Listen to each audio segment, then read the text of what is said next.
සුබ දවසක් අද නිදුවේ පුතේ accounting with Vije YouTube channel එකට ඔබ නැවතත් සාදරයෙන් පිළිගනු ලබනවා. පෙර කිව් පරිදි අද දවසේ අපි ඉගෙනීමට බලාපොරොත්තු වෙන්නේ 10 ශ්‍රේණිය ව්‍යාපාර හා ගිණුම් කරන අධ්‍යයනයේ දෙවෙනි පාඩම ව්‍යාපාර පරිසරය business environment. එහෙනම් දුවේ පුතේ අපි වීඩියෝ එක නැරඹීමට යමු.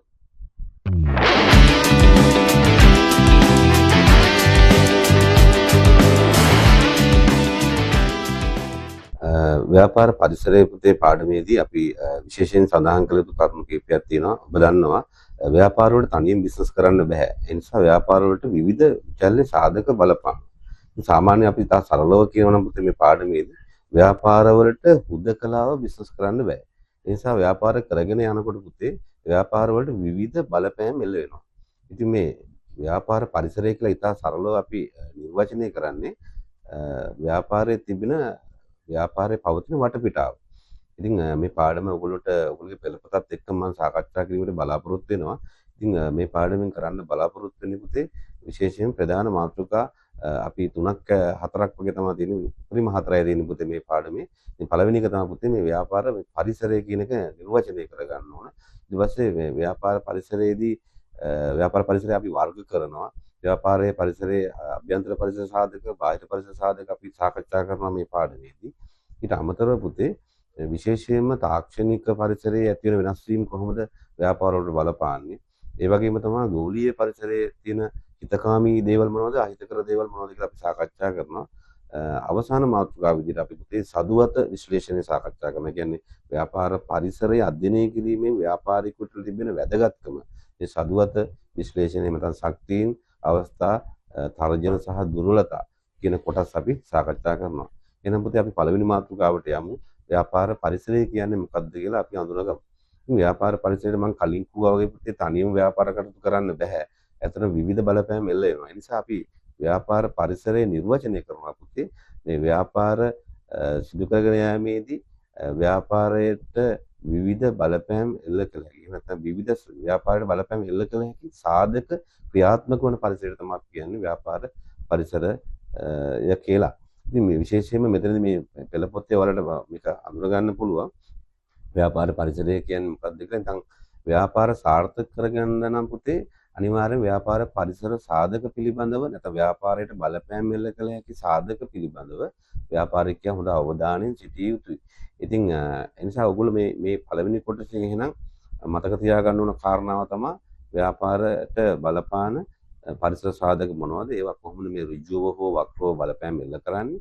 ඉතින් අන්නේ පරිසර සාධක ඇතුළත් එහෙම නැත්නම් මේ පරිසර සාධක ක්‍රියාත්මක වන පරිසරයට අපි කියනවා ව්‍යාපාර පරිසරය කියලා. එහෙනම් කෙටිම කියනවා නම් ව්‍යාපාරයකට බලපෑම් එල්ල කළ හැකි විචල්්‍ය එහෙම නැත්නම් පරිසර සාධක ක්‍රියාත්මක වන පරිසරය අපි කියනවා පුතේ ව්යාපාර පරිසරය කියලා. ඉතින් මේකේ තියෙන වැදගත්කම තමයි පුතේ මේ පරිසර සාධක වල වෙනස් වීම පුතේ ව්‍යාපාරිකයා අවබෝධ කරගන්න ඕනේ. එහෙම නැත්නම් එයාලට ව්‍යාපාර කටයුතු දිගටම කරගෙන යන්න බැරි වෙනවා. එහෙම නැත්නම් ව්‍යාපාර කටයුතු අසාර්ථක වීමට බලපානවා. ව්‍යාපාර පරිසර සාධක පිළිබඳ අවබෝධයක් නොමැති වුණොත්. ඊළඟ දෙවෙනි මාතෘකාව තියෙන පුතේ මේ ව්‍යාපාර පරිසරයේ වර්ග කිරීම. ව්‍යාපාර පරිසරයේ වර්ග කරන ප්‍රධාන ආකාර දෙකක්. එකක් තමයි පුතේ ඉන්ටර්නල් එන්වයරන්මන්ට්, අනිත් එක තමයි එක්ස්ටර්නල් එන්වයරන්මන්ට්. ඉන්ටර්නල් එන්වයරන්මන්ට් කියලා කියන්නේ පුතේ අභ්‍යන්තර පරිසරය, එක්ස්ටර්නල් එන්වයරන්මන්ට් කියලා කියන්නේ බාහිර පරිසරය. ඉතින් මේ විදිහට ව්යාපාර පරිසරයේ ප්‍රධාන ආකාර දෙකක් යටතේ වර්ග කරනවා. ඉතින් අභ්‍යන්තර පරිසර සාධකයේ ඉන්න සාධක කවුද? මේ බාහිර පරිසරයේ ඉන්න බාහිර පරිසර සාධක කවුද කියලා අපි බලමු. පළමු කට්ටිය තමයි මේ අයිතිකරු. මේ අයිතිකරුවෝ ඉන්නවා, කළමනාකරුවෝ ඉන්නවා, සේවකයෝ ඉන්නවා. ඒක ප්‍රධාන අභ්‍යන්තර පරිසර සාධක තුනක් ක්‍රියාත්මක වෙනවා. අයිතිකරුවෝ, කළමනාකරුවෝ, සේවකයෝ. මේ කෙටියෙන් වලට මතක තියාගන්න පුළුවන් මේක. මේ ආකාශය කියලා මතක තියාගන්න පුතේ හරිම ලේසි. ආකාශය. අයිතිකරුවෝ කියන්නේ අයන්. කා කියලා කියන්නේ කළමනාකරුවෝ. ඊළඟට සේවකයෝ. මෙන්න මේ කට්ටිය තමයි ඉන්නේ. ඉතින් අපි බලමු අයිතිකරුවෝ කියන්නේ කවුද කියලා. අයිතිකරුවෝ කියලා කියන්නේ පුතේ ව්‍යාපාරයට අරමුදල් එහෙම නැත්නම් සම්පත් යොදවන පුද්ගලෝ, විශේෂයෙන් ඔවුන්ගේ දැනුම, අයිතිකරුවෝ සතු දැනුම, ඔවුන් සතු පළපුරුද්ද පුතේ ව්‍යාපාරයේ ක්‍රියාකාරීත්වයට බලපානවා. ඉතින් ව්යාපාරය සාර්ථක වෙන්න නම් අනිවාර්යෙන් හොඳ අයිතිකරුවන් හොඳ මූල ශක්තියක් තියෙන්න ඕන, හොඳ දැනුමක් තියෙන්න ඕන, හොඳ පළපුරුද්දක් තියෙන්න ඕන. ඒ නිසා අපට අයිතිකරුවෝ ව්‍යාපාරයට බලපෑම් එල්ල කළ හැකි අභ්‍යන්තර පරිසර සාධකයක් විදිහට හඳුනා ගන්න පුළුවන් අයිතිකරුවෝ. ඊළඟට අපි බලාපොරොත්තු වෙන්නේ කළමනාකරුවෝ පිළිබඳ විග්‍රහ කරන්න. ඉතින් කළමනාකරුවෝ කරන්නේ ගොඩක් වෙලාවට මේ අයිතිකරුවෝ දෙනු ලබන තීරණ ක්‍රියාත්මක කරන පුද්ගලයෝ තමයි කළමනාකරුවෝ කියලා කියන්නේ. ඒ කියන්නේ අයිතිකරුවෝ තමයි ව්‍යාපාරික තීරණ ගන්නේ. ඒවා ක්‍රියාත්මක කරන්නේ කළමනාකරුවෝ. ඉතින් කළමනාකරුවෝ විශේෂයෙන් ඔවුන් කැමති ව්‍යාපාරයේ අනාගත වර්ධනයක් දකින්න, ඒ වගේම තමන් සැලසුම් කරපු දේවල් වල තමන් සැලසුම් කරපු දේවල් ඒ ආකාරයෙන් ක්‍රියාත්මක වුණාද කියලා ඒගොල්ලෝ දැනගන්න කැමතියි. විශේෂයෙන් ඔවුන් ව්‍යාපාරයේ කළමනාකරුවෝ වැටුපක් තමයි ලබන්නේ පුතේ. අයිතිකරුවෝ තමයි ලාභ ලබන්නේ. කළමනාකරුවෝ ලබන්නේ මොනවද? වැටුප්. ඒ කළමනාකරුවොත් ව්‍යාපාරයට බලපෑම් එල්ල කළ හැකි අභ්‍යන්තර පරිසර සාධකයක් විදිහට අපි අඳුර ගන්නවා. ඊළඟට පුතේ සේවකයෝ. මේ සේවකයෝ කියලා කියන්නේ පුතේ ව්‍යාපාරයේ පවරන කාර්යයන් සිදු කරන පුද්ගලයෝ. විශේෂයෙන් මේගොල්ලෝ කිසියම් වැටුපක් බලාපොරොත්තු වෙන වැඩ කරන්නේ. ඉතින් විශේෂයෙන් සේවකයන්ගේ තියෙන සුවිශේෂතාවය තමයි පුතේ තම දක්ෂතාවයේ හැකියාව ප්‍රයෝජනයට ගනිමින් ව්‍යාපාරය විසින් පවරන ලද කාර්ය නිසි ආකාරයෙන් ඉටු කරන ලබන පුද්ගලයාට අපි කියනවා සේවකයෝ කියලා. ඉතින් මේ ආකාරයට පුතේ අභ්‍යන්තර පරිසර සාධක තුනයි. එහෙනම් මම නැවත වතාවක් කියනවා ආකාශයේ නැත්නම් අයිතිකරුවෝ, කළමනාකරුවෝ, සේවකයෝ. ඊළඟ කට්ටිය තමයි පුතේ මේ බාහිර පරිසර සාධකය. මේ බාහිර පරිසර සාධකයේ ක්‍රියාත්මක වෙනවා ගනුදෙනුකරුවෝ තමයි ඉස්සෙල්ලාම අපිට හම්බ වෙන්නේ. ඉතින් ගනුදෙනුකරුවෝ කියලා කියන්නේ ව්‍යාපාරයක භාණ්ඩ හා සේවා මිලදී ගන්න පුද්ගලයෝ. ඉතින් මේගොල්ලෝ ඉතාමත් වැදගත්. අපි දන්නවා වර්තමානයේ කියනවා මේ කස්ටමයිස් කින් කියලා පුතේ පාරිභෝගිකයා රජෙක්.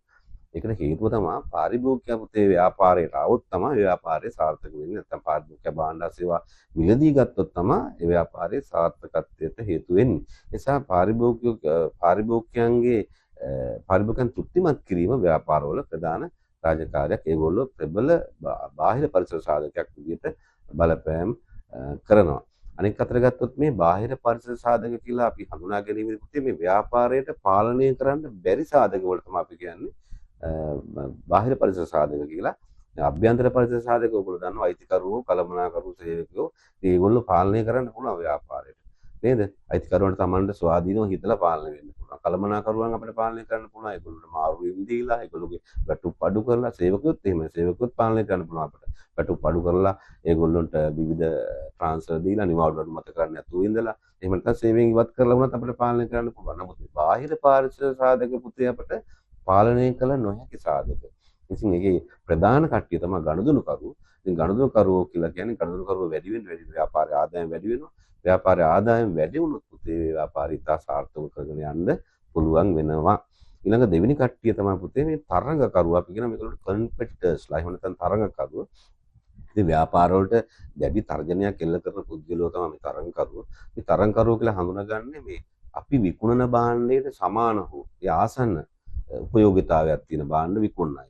ඉතින් විශේෂයෙන් මේගොල්ලෝ භාණ්ඩ වල විකුණන මිල අපිට බලපාන. මොකද අපිට වඩා අඩු මිලකට ඒගොල්ලෝ භාණ්ඩ හා සේවා ලැබී කරොත් පාරිභෝගිකයට අන්න අපේ ව්යාපාරයට මේ ගනුදෙනුකරුවෝ එන එක අඩු වෙන නිසා තරඟකරුවන් තම ව්‍යාපාර කටයුතු මෙහෙවන ආකාරය පිළිබඳව ඔවුන් භාණ්ඩ හා සේවා ලැබී කරන මිල ගණන් පිළිබඳව ව්‍යාපාරිකයා අවබෝධයෙන් සිටිය යුතුයි. එහෙම නැත්නම් එහෙම අපේ ව්‍යාපාර වලට අපේ භාණ්ඩ හා සේවා වලට ඉල්ලුම අඩු වෙලා පුතේ අපේ ව්‍යාපාර අසාර්ථක වෙන්න පුළුවන්. නිසා තරඟකරුවොත් බාහිර පරිසර සාධකයක් විදිහට අපි හඳුනා ගන්නවා. තුන්වෙනි කට්ටිය තමයි පුතේ සැපයුම් කරුවෝ. ඉතින් මෙයාලා ඉතාමත් වැදගත් කට්ටිය. මොකද මේගොල්ලෝ අපිට කලට වේලාවට අපිට භාණ්ඩ හා සේවා ලබා නොදුන්නොත් අපේ වෙළඳපොළ වෙන කෙනෙක් ආක්‍රමණය කරන්න පුළුවන්.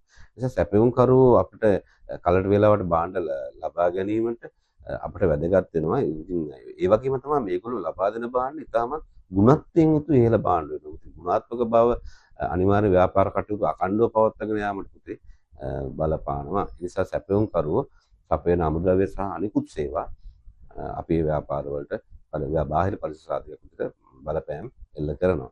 ඊළඟට පුතේ අපිට තියෙන්නේ මේ දේශපාලන පරිසරය, ආර්ථික පරිසරය, තාක්ෂණික පරිසරය මෙන්න මේව ගැන අපිට සාකච්ඡා කරන්න තියෙන්නේ. දේශපාලන පරිසරය කිව්වත් ඔයගොල්ලෝ දන්නවා දැන් අපි ව්‍යාපාර කටයුතු කරගෙන යනකොට අපේ රටේ ආණ්ඩුව ගන්න ප්‍රතිපත්ති තීන්දුව తీරන අපේ ව්‍යාපාර වලට ඍජුවම සහ වක්‍රව බලපෑම් එල්ල කරනවා. විශේෂයෙන් ගත්තොත් එහෙනම් දැන් ඔබ දන්නවා ව්‍යාපාරිකයට බෑ ගුවන් තොටුපළ හදන්න. ව්‍යාපාරිකයට බෑ මහා මාර්ගය හදාගන්න. විදුලි පහසුකම් ලබා දෙන්න. ඒක ඔක්කොම කරන්න ඕන කවුද? රජයේ විසින්. රජය ඒවා කරන්න නම් දේශපාලන පරිසරය තමයි අපේ ආණ්ඩුව කියන එක තියෙන්නේ. ඉතින් ආණ්ඩුව ගන්න ලබන තීරණ අපේ ව්‍යාපාර වලට බලපෑම් එල්ල කරනවා. ඉතින් විශේෂයෙන්ම ඔයගොල්ලෝ දන්නවා හැම අවුරුද්දකට සැරයක්ම සෑම ආණ්ඩුවක්ම අයවැයක් ඉදිරිපත් කරනවා. මේ අයවැය ප්‍රතිපත්ති අපේ ව්‍යාපාර වලට බලපානවා. ඉතින් ඒ නිසා ඔයගොල්ලෝ මතක තියාගන්න නම් බාහිර පරිසර සාධකයක් විදිහට දේශපාලන පරිසරය අපට බලපෑම් එල්ල කරනවා. ඊළඟ නෛතික පරිසරයේදී පුතේ ඔබ දන්නවා අපේ රටේ විවිධ අනපනත් ඒ වගේම විවිධ ආයතන ව්‍යාපාර සිදු කරගෙන යාමේදී බලපාන නිසා මේ ලීගල් එන්වයරන්මන්ට් එක පුතා ඉතා ප්‍රබලයි අද වෙන විට.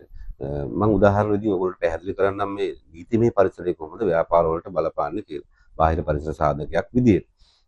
උදාහරණයක් ගත්තොත් දැන් තනි පුද්ගල ව්‍යාපාරය ලියාපදිංචි කිරීමේදී 1918 ව්‍යාපාර නාමාඥා පනත බලපාන. සමාගමක් ලියාපදිංචි කිරීමේදී සමාගමක් පවත්වාගෙන යාමේදී 2007 අංක 7 දරන සමාගම් පනත බලපාන. හවුල් ව්‍යාපාර සම්බන්ධයෙන් බලපානවා 1890 හවුල් ව්‍යාපාර ආඥා පනත. ඒ වගේම තමයි ඔබ දන්නවා මේ 1954 අංක 14 දරන මේ සාප්පුහා කාර්යාල පනත සේවකයන්ගේ ඔය අර්ථසාධක අරමුදල් ගෙවීමේදී අපට බලපානවා. අනික් අතට ගත්තොත් එහෙම අපේ රටේ තියෙන පුතේ වැදගත්ම ආයතනය තමයි පාරිභෝගික කටයුතු පිළිබඳ අධිකාරිය.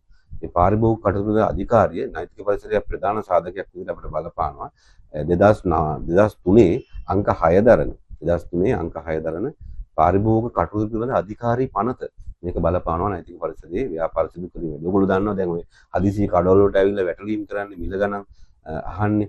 ඒ වගේම තමයි ආදී උදාහරණයක් විදිහට ගණදුනුවක් කරලා අපි ඉතුරු සල්ලි දෙන්න බැරි වුණා. ඒකට අපිට විවිධ යෝජනා කරනවානේ මුදලායන. එහෙම කරන්න බෑ. විශේෂයෙන් පාරිභෝගිකයන්ගේ අයිතිවාසිකම් සහ පාරිභෝගික ආරක්ෂණය පිළිබඳ අපේ රටේ වැදගත්ම ආයතන වල පුතේ මතක තියාගන්න. මේ පාරිභෝගිකයන් ආරක්ෂා කිරීම සඳහා අපේ ලංකාවේ තියෙන වැදගත්ම ආයතන තමයි පාරිභෝගික කටයුතු පිළිබඳ අධිකාරිය. ඔබට මොකක් හරි ව්‍යාපාරිකයෙකුගේ අක්‍රමිකතාවයක් වුණොත් ඔබ දැනුවත් කරන්න ඕන එකම ආයතනය තමයි මේ පාරිභෝගික කටයුතු පිළිබඳ අධිකාරිය. ඒක පිහිටුලා තියෙන පුතේ 2003 අංක 9 දරන පාරිභෝගික කටයුතු පිළිබඳ අධිකාරී පනත. ඒ නිසා මේ විදිහට පුතේ ව්‍යාපාර සිදු කරගෙන යාමේදී විවිධ ආනපන චක්‍රලේඛන ආයතන බලපානවා. ඉතින් ඒ විදිහට පුතේ නෛතික පරිසරය බලපානවා විශේෂයෙන් පනත් සම්බන්ධයෙන් සලකා බලනවා. ඊට අමතරව පුතේ මේ ඔයගොල්ලෝ දන්නවා PHI මහත්තයාගෙන් අපි හොඳටම දන්නවා. ඒගොල්ලෝ මහජන සෞඛ්‍ය පරිසර කියන්නේ යා නිතරම ඒවල ව්‍යාපාර චෙක් කරනවා. දැන් හෝටල් වගේ දේවල් චෙක් කරනවා. ඉතින් කම්කරු විනිශ්චය සභා, සමාගම් රෙජිස්ට්‍රාර්වරයා, ඊළඟට පාරිභෝගික කටයුතු අධිකාරිය, මධ්‍යම පරිසර අධිකාරිය. අපි දන්නවා අපද්‍රව්‍ය අපට ව්‍යාපාර කරගෙන යනකොට අපද්‍රව්‍ය පිට කරන්න බෑ. අපි පරිසර අමාත්‍යාංශයට පරිසර අධිකාරියෙන් අපි වාර්තා ලබා ගන්නවා ව්‍යාපාර කරනකොට. විශේෂයෙන් නිෂ්පාදන කටයුතු සිදු කිරීමේදී අපි මධ්‍යම පරිසර අධිකාරියෙන් අපි අවශ්‍ය පරිසර බලපත්‍ර ලබා ගන්නවා. මොනවා වගේ විවිධ ආයතන සහ පුද්ගලයෝ අපේ මේ නෛතික පරිසරය යටතට ගෙනවා. ඊළඟ පරිසර සාධකය තමයි පුතේ අපේ බාහිර පරිසර සාධක විදිහට මේ වැදගත් මේක තමයි ටෙක්නොලොජි එන්වයරන්මන්ට්ස් and ඉකොනොමික් එන්වයරන්මන්ට්. නැත්නම් තාක්ෂණික පරිසරය සහ ආර්ථික පරිසරය. ඉතින් තාක්ෂණය ඔබ දන්නවා අද වෙන විට AI තාක්ෂණය දක්වා අපි දියුණු වෙලා තියෙනවා. මේ ව්‍යාපාර කටයුතු සිදු කරගෙන යාමේදී අතීතයේදී අපි අතුරු ක්‍රමයට කරපුවා අද වෙනකොට වර්තමානයේ පරිගණක හරහා සිදු කරලා තියෙනවා. විශේෂයෙන් පුතේ මේකට බලපාලා තියෙන මතක තියාගන්න මේ තොරතුරු සහ සංනිවේදන තාක්ෂණයේ දියුණුව. තොරතුරු සහ සංනිවේදන තාක්ෂණයේ දියුණුව. එතකොට පුතේ අපි බලමු මොනවද වර්තමානයේ වෙන විට මේ තාක්ෂණික පරිසරය නිසා සිදුවලා තියෙන මේ චේන්ජස් මොනවද වෙනස් වීම මොනවද කියලා. ඒවා කොහොමද බාහිර පරිසර සාධකයක් විදිහට ව්‍යාපාර වලට බලපාන්නේ. විශේෂයෙන් ඔයගොල්ලෝ දන්නවා අතීතයේදී මම කිව්වා අතුරු ක්‍රමයේ ඇඳුම් මැහුවේ අතින්. දැන් මොනවද දැන් අපි ඒවා නවීන යන්ත්‍ර සූත්‍රය උදාගෙන නිෂ්පාදන කටයුතු සිදු කරනවා. විශේෂයෙන්ම පරිගණක තාක්ෂණයේ දැන් සීලම නිෂ්පාදන කටයුතු පුතේ පරිගණකය හරහා තමයි සිදු කරන්නේ. ඊළඟට පුතේ අතීතයේ අපි ලිපි වගේ දේවල් පණිවිඩය යවුවේ අතින් ලියලා එහෙම නැත්නම් විවිධ දැන්වීම් දාලා. දැන් අද ගොඩක් කලාවට අද ජනප්‍රිය ක්‍රමයක් නම් ලෝකේ ඉන්න ඔක්කොම පුතේ එකපාරම මේ ඊමේල් හරහා අපිට පණිවිඩය යවගන්න. ඒ ඊමේල් කියලා කියන්නේ තාක්ෂණික පරිසරයේ අපි පණිවිඩයෙන් විතර දැන් භාවිත කරන ජනප්‍රිය ක්‍රමයක්. බොහෝ ව්‍යාපාර පුතේ මේ ඊමේල් හරහා තමයි ගොඩක් තමන්ගේ පණිවිඩ පාරිභෝගිකයන්ට අපි ව්‍යාපාරයේ ඇතුළත සංනිවේදනයේට ඒ වගේ ව්‍යාපාර පිටත සංනිවේදනයේට භාවිත කරන්නේ. ඊළඟට අතීතයේදී ගොඩක් වෙලාවට අපි වෙළඳ දැන්වීම වගේ දේවල් ඒ වගේ දේවල් ඉදිරිපත් කිරීමේදී අපි වෙබ් අඩවි භාවිත කරේ නැහැ. අද වෙන විට පුතේ සෑම ව්‍යාපාරයක්ම Tamanට හිමි වෙබ් අඩවියක් හදාගෙන තියෙනවා. ඒ වගේ වෙබ් අඩවි නිර්මාණය වෙලා තියෙනවා අද තාක්ෂණික පරිසරයේ හින්දා. අනෙක් අතට ගත්තොත් ඔයගොල්ලෝ දන්නවා මේ ඔයගොල්ලෝ දැකලා ඇති ඔය කඩවල තියෙන පොස් මැෂින් එක අපි කියනවා පොයින්ට් ඔෆ් සේල් කියලා කියනවා. ඒ වෙනදා අපි පෑනෙන් ලියුවේ කම්පියුටර් සිස්ටම් එකක් තිබුණේ. දැන් එහෙමනේ අර පොස් මැෂින් එකේ පොයින්ට් ඔෆ් සේල් එකේදී අර බාකෝඩ් එක අරන් ඉක්මනට රීඩ් කරනවානේ. රීඩ් කරලා වෙලා ටක් ගාලා අපි මිනිස්සු පොලිමේ රැඳෙන්නේ නැහැ ගොඩක් වෙලාවට. මේ තාක්ෂණික පරිසරය නිසා. ඉතින් අපි ඒ වගේ කඩවලට යන්නත් ආසයි. මොකද ඉක්මනින්ම අපිට බඩු ටික ගන්න පුළුවන්. ගෙවීම් ක්‍රම පහසු වෙලා තියෙනවා පුතේ. මේ අන්තර්ජාල බැංකුකරණය හරහා අනෙක් අතට ගත්තොත් එහෙනම් පුතේ ගොඩක් නිෂ්පාදන ක්‍රියාවලිය අද වෙනවිට මේ පරිගණක තාක්ෂණය හරහා තමයි සිද්ධ වෙන්නේ. ඉතින් ඔයගොල්ලෝ දැකලා ඇති අර මේ බැංකුව වලට ගිහපුවාම අර රත්තරන් වගේ දේවල් කිරන්න භාවිතා කරනවා ඩෙන්සිමීටරේ. අන්න ඩෙන්සිමීටරේ කියන්නේ ඒ තාක්ෂණය අනුව තාක්ෂණික පරිසරයේ සාධකයක් විදිහට ගන්න පුළුවන්. ඉතින් ඊළඟට අපි එතකොට ඔයගොල්ලෝ පැහැදිලි වෙනවා මේ තාක්ෂණික පරිසරයේ හින්දා මේ අන්තර්ජාලය හරහා ගන්න සිදු කිරීම e-commerce, e-purse, e-money මේ වගේ ගෙවීම් ක්‍රම සහ මුදල් ගෙවීම් ක්‍රම ඇවිල්ලා තියෙනවා. ඩෙබිට් කාඩ්, ක්‍රෙඩිට් කාඩ් ඒ වගේ දේවල් ගන්න පුළුවන් පුතේ මේ පරිගණක තාක්ෂණය හරහා ගෙවීම් සිදු කිරීම.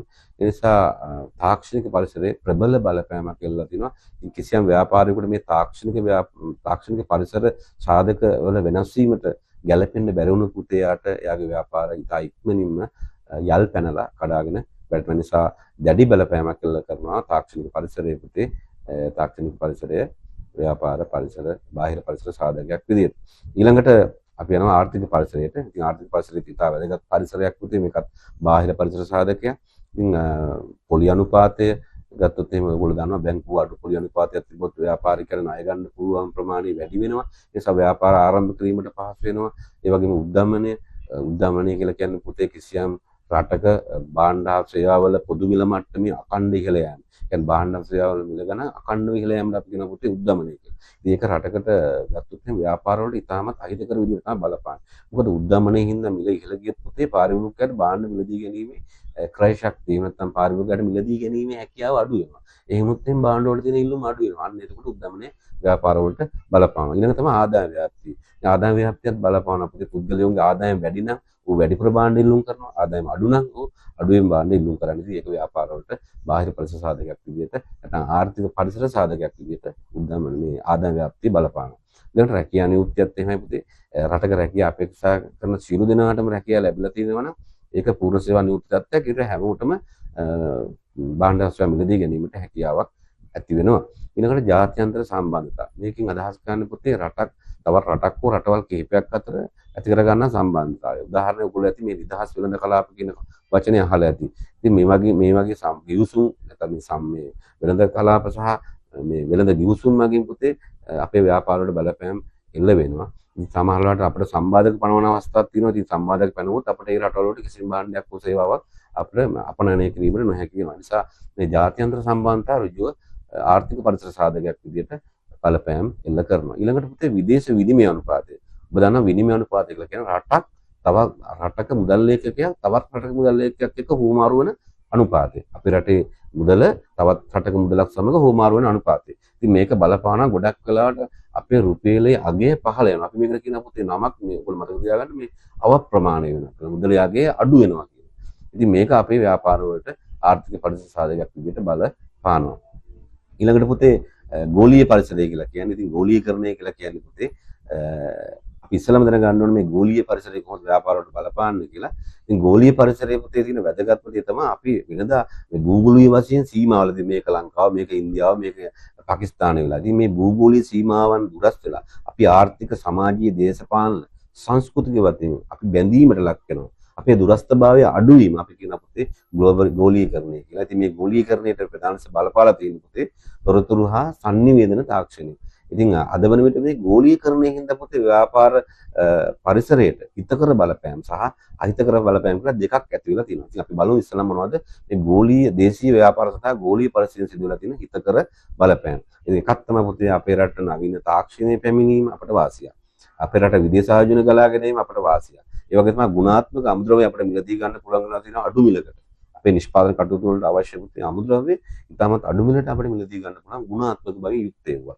අනෙක් පැත්තෙන් අපේ දේශීය භාණ්ඩ වලට පුතේ විදේශී වෙළඳපොළක් කියන්නේ අපේ රටේ හදන භාණ්ඩ වලට අපි ඒව පිටරට විකුණ ගන්න පුළුවන්. අපිට ඒක වාසියක්. එහෙනම් දේශීය භාණ්ඩ වලට විදේශී වෙළඳපොළක් සෑදීම අපට වාසියක්. හැබැයි අවාසියක් තියෙනවා පුතේ මේකේ. මොකද අවාසිය අපිට ගොඩක් වෙලාවට පුතේ විදේශීය රටවල් භාවිත කරන තාක්ෂණයත් එක්ක අපිට තරඟ කරන්න බෑ. ඒ නිසා අපේ දේශීය වශයෙන් අපේ ව්‍යාපාර දැඩි තරඟයකට මුහුණ දෙන්න සිද්ධ වෙනවා. ඉතින් මේ තරඟයට මුහුණ දෙන්න පුළුවන් වුණොත් විතර ව්‍යාපාර දිගින් දිගට පවත්වාගෙන යන්න පුළුවන් වෙන එක අපිට දැඩි තරඟයකට මුහුණ දීමට සිදුවීම අපිට පුතේ අවාසියක් විදිහට අපිට සලකන්න පුළුවන්. අනික් අතට ගත්තොත් මේක අහිතකර බලපෑම. එන පුතේ මේ ගෝලීය පරිසර නිසා සිදුවෙච්ච අහිතකර බලපෑමක් විදිහට මේ බුද්ධි ගලණය හඳුන්වනවා. බුද්ධි ගලණය කියලා කියන්නේ පුතේ අපේ රටේ දේශීය පුහුණු ශ්‍රමය විදේශ රටවලට ගලාගෙන යනවා. ඔයගොල්ලෝ දන්නවා අපේ රටේ ඉන්න දක්ෂ ව්‍යවසායකයින්, එහෙම නැත්නම් වෛද්‍යවරු, එහෙම නැත්නම් ගණකාධිකාරීවරු අපේ රට අතහැරලා පිටි වෙන රටකට යන්න පුළුවන් මේ ගෝලීකරණය හරහා. ඒක අපිට තිබෙන අවාසියක්. ඒ නිසා අපි කියනවා එහෙනම් දේශීය පුහුණු ශ්‍රමය විදේශීය රටවලට ඇදී යාම අපිට තියෙන අවාසියක් ගෝලීකරණය. ඊළඟට ගෝලීය පරිසරයේ තියෙන ඊළඟ අවාසිය තමයි පුතේ දේශීය ව්‍යාපාරවල පැවැත්ම අස්ථාවරයි. ඒකට හේතුව අපේ ව්‍යාපාර පිටරට ව්‍යාපාරات එක්ක ගත්තාම ඉතාමත් පොඩි. අපි මේකට කියනවා දේශීය ලදරු කර්මාන්ත බිඳ වැටීම කියලා. කෙටියෙන්ම අපේ ලදරු කර්මාන්ත කියන්නේ අපි දැන් උදාහරණයක් විදිහට පිටරට පුතේ වී වගා කිරීමේදී අහස් යන්ත්‍ර වලින් තමයි තෙල් ගහන්නේ. දැන් අපි අර පොඩි ටැංකියක් කරේ බැඳගෙන චෝස් ගගා ගහගෙන යනවා නේ කුඹුරේ. ඉතින් එහෙම ගහන්න අපි ගොඩක් කාලය ගත වෙනවා. අපිට ශ්‍රමය යනවා. නමුත් විදේශ රටවල පුතේ ඒ වී වගාවට තෙල් විසිනවා ප්ලේන් එකෙන් එකපාරම බෲස් කරලා පුතේ ආයෙත්ම ගහගෙන යනවා. ඉතින් මේ වගේ වෙලාවකදී වෙන්නේ පුතේ අපේ වී වලින් නිපදවන සහල් වල මිල පහළ යනවා. මිල ඉහළ යනවා. විදේශීය රටවල් වල සහල් වල මිල ගණන් අඩු වෙනවා. ඒගොල්ලෝ වල පිරිවැය අඩු වෙනවා. පුතේ නිපදවීමේ කොස්ට් එක අඩු වෙනවා. ඒ නිසා අපේ රටේ ව්‍යාපාර බිඳ වැටෙන්න පුළුවන් මේ ගෝලීය පරිසරයෙන් සිදුවෙන අහිතකර බලපෑමක් විදියට. අනිත් පැත්තෙන් ගත්තාම පුතේ අපේ දේශීය සංස්කෘතිය පුතේ විනාශ වෙන්න පුළුවන්. ඒ කියන්නේ පිටරට මිනිස්සු කන විදියට, අඳින විදියට, පිටරට මිනිස්සු පරිභෝජනය කරන විවිධ ජීවන රටා අපේ මිනිස්සු කනද ගන්නවා. පිටරට මිනිස්සු පච්ච ගන්නවා, අපේ මිනිස්සු පච්ච ගන්නවා. පිටරට මිනිස්සු විවිධ ඇඳුම් අඳිනකොට ඒ ඇඳුම් අපි අනුකරණය කරන්න යනවා. මේ හින්දා අපේ රටේ තියෙන සංස්කෘතිය පුතේ විනාශ වෙන්න පුළුවන්. මේකත් දේශීය ව්‍යාපාර සඳහා මේ ගෝලීය පරිසරයෙන් සිදුවන බලපෑමක් විදිහට අපට ගන්න පුළුවන්. ඉතින් අපි දැන් මේ පාඩමේ පුතේ ප්‍රධාන මාතෘකා 3ක් විතර අවසන් කරා. විශේෂයෙන් ගෝලීය ව්‍යාපාර පරිසරයෙන් අපි නිර්වචනය කරගත්තා. ඊළඟට ව්‍යාපාර පරිසරය අපි ක්ලාසිෆයිඩ් කරන වර්ග කරගත්තා. අභ්‍යන්තර සහ බාහිර ලෙස ඒවා විස්තර කරා. ඊට පස්සේ අපි තාක්ෂණික සහ දේශපාලන ආර්ථික මේ පරිසර ගැන සාකච්ඡා කරා. ඒකට අමතරව මේ දේශීය ව්‍යාපාර සඳහා ගෝලීය පරිසරයක ඇති වෙලා තියෙන හිතකර සහ අහිතකර බලපෑම් සාකච්ඡා කරද්දී අපි අන්තිම මාතෘකාවට යනවා පුතේ. ඒක ඉතාමත් ඉක්මනින් අපට සාකච්ඡා කරන්න පුළුවන් මේ ව්‍යාපාර පරිසරයේ අධ්‍යයනය කිරීමෙන් ව්‍යාපාරිකයෙකුට තියෙන වැදගත්කම මොකක්ද කියන එක තමයි ඊළඟට අපි කතා කරන්නේ. ඉතින් ව්‍යාපාර කරගෙන යනකොට පුතේ ව්‍යාපාර පරිසරය පිළිබඳ අවබෝධයක් තිබ්බහම තමයි අපේ ව්යාපාර කටයුතු සාර්ථකව කරගෙන යන්න පුළුවන්. ඉතින් මෙහිදී වැදගත් වෙනවා අපි මේ මෙතනදී කතා කරනවා මේ ඇනලයිස් එකක් ගැන. එහෙම තමයි අපි කියනවා සදු අත විශ්ලේෂණය කියලා. සදු අත විශ්ලේෂණය. සදු කියලා කියන්නේ සයන්න කියන්නේ ශක්තියින් පුතේ. එතකොට ව්‍යාපාරේ තියෙනවා දුර්වලතා. ඒ වගේම තියෙනවා ව්‍යාපාරේ අවස්ථා තියෙනවා, තර්ජන තියෙනවා. නේ? තර්ජන අවස්ථා ඒවා ගැන අපි කතා කරන්න යන්නේ. එතකොට පුතේ විශේෂයෙන් මේ ව්‍යාපාර පරිසරය අධ්‍යයනය කිරීමෙන් ව්‍යාපාරිකයෙකුට තියෙන අවස්ථා මොනවද? අන්න උදාහරණයක් ගත්තොත් එහෙම පළවෙනි එක තියෙනවා පුතේ පාරිභෝගිකයන්ගේ ජීවන රටාව වෙනස් වෙනවා. දැන් ඔයගොල්ලෝ දන්නවා අපි වගේ නෙමෙයි වයසක යන අංකල්ලත් පුතේ නේද?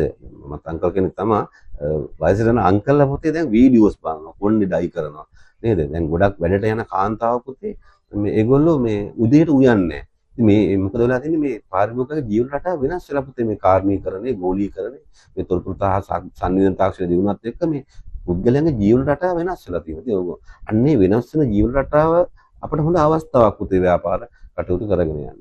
නේ? ඊළඟට ව්‍යාපාරිකයන්ට විවිධ බදු සහනද ලබා දෙනවා ව්‍යාපාරවලින්. එතකොට ඒක අපිට වාසියක් වෙනවා පුතේ විවිධ ව්‍යාපාර ආරම්භ කිරීමේදී. ඊළඟට අලුත් නගර නිර්මාණය වීම, අධිවේගී මාර්ගයේදී මේකත් ව්‍යාපාරික අවස්ථා. ඊළඟට ව්‍යාපාරිකයන්ට මේ ව්‍යාපාර පරිසරයේ තියෙන තර්ජන මොනවද කියලා අඳුර ගන්න. තර්ජන කියලා කියන්නේ පුතේ ඔයගොල්ලෝ දන්නවා ජාත්‍යන්තර වෙළඳ සම්බාධක පනවනවා හිටිගම. ඒ කියන්නේ විවිධ ආණ්ඩු පත්වනකොට සහ විවිධ දේශපාලන වෙනස් වීම් සිද්ධ වෙනකොට ලෝකයේ තියෙන දේශපාලන වෙනස් වෙනකොට වෙළඳ සම්බාධක පනවන්න. එතකොට අපිට පිටරට වෙළඳපළ අහිමි වීම අපිට තර්ජනයක්. ඊළඟට අපේ භාණ්ඩයට සමාන භාණ්ඩ හදන තරඟකරුවෝ පුතේ තරඟකරුවෝ බෙහෙමත් අපිට තර්ජනයක්. ඒ කියන්නේ අපි විකුණන භාණ්ඩයට සමාන භාණ්ඩයක් වෙනත් කෙනෙක් විකුණනවා ඒක අපිට තර්ජනයක්. ඒක අපේ ව්‍යාපාරයේ තියෙන තර්ජනයක්.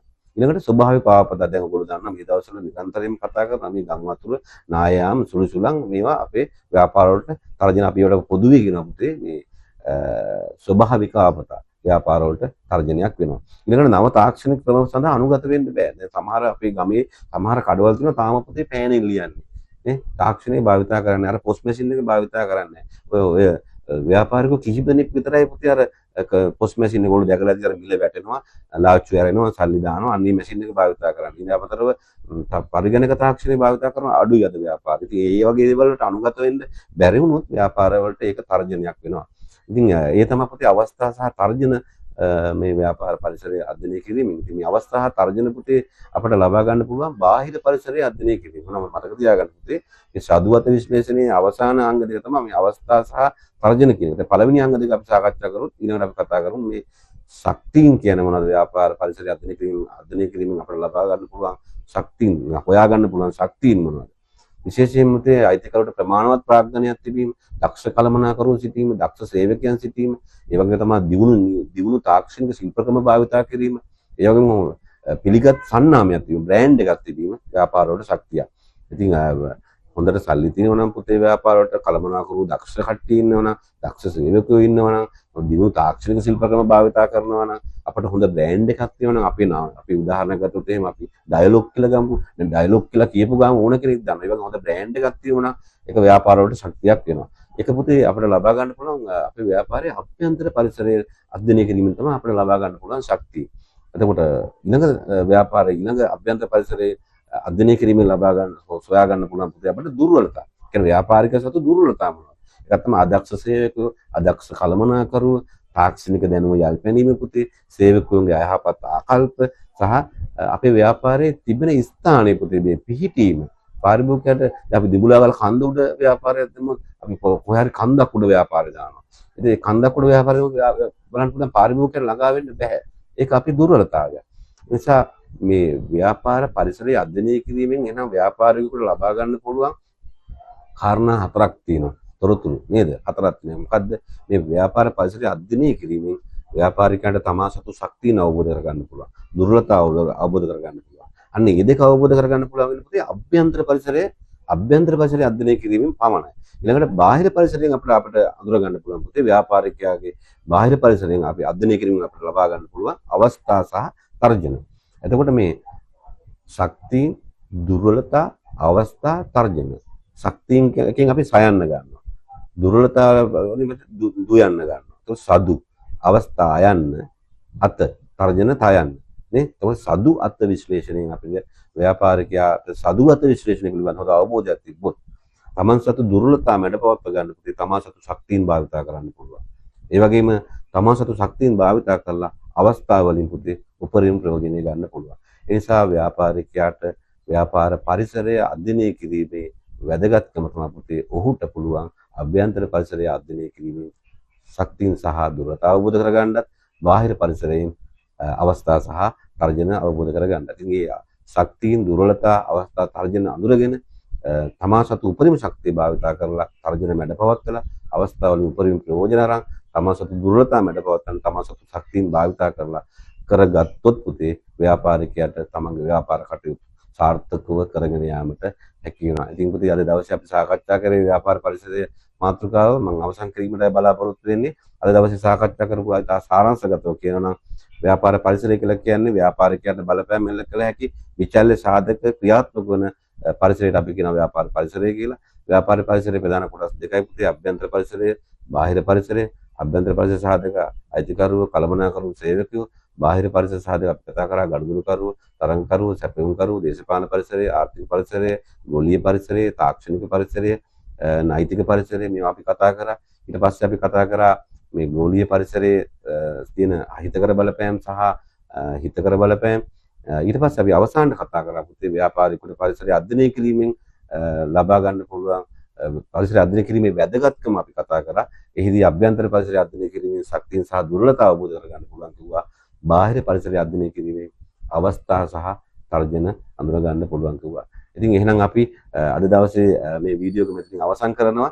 රැඳී සිටින්න එහෙනම් accounting with Vije YouTube channel එකේ මේ විදිහට ඔබගේ මේ ව්‍යාපාර ගිණුම් කරන අධ්‍යයනයේ 10 ශ්‍රේණියේ සියලුම පාඩම් ඉතාමත් කෙටි වෙලා විශේෂයෙන් විනාඩි 30කට වඩා අඩු කාලයක් තුළදී ඔබට පාඩම් කිරීමේ පහසුවට මම ගෙන එන්නේ. ඒ නිසා රැඳී සිටින අපිත් එක්ක ඔබ සැමට සුබ දවසක් වේවා. බොහොමත් ස්තුතියි.